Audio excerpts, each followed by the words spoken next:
કોઈની પણ સહેજ શરમ રાખ્યા વગર ભારતીય સેના એનો બદલો લેશે। નમસ્કાર દર્શક મિત્રો, હોટલાઇન ન્યૂઝમાં આપનું સ્વાગત છે।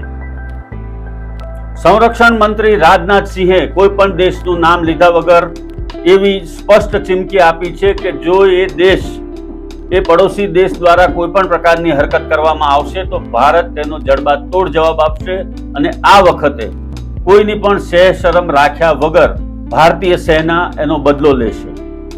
આ કોના માટે છે? આ ધમકી કે ચીમકી જે ગણો તે એ કોના માટે છે એ આપણે સમજી શકીએ છીએ।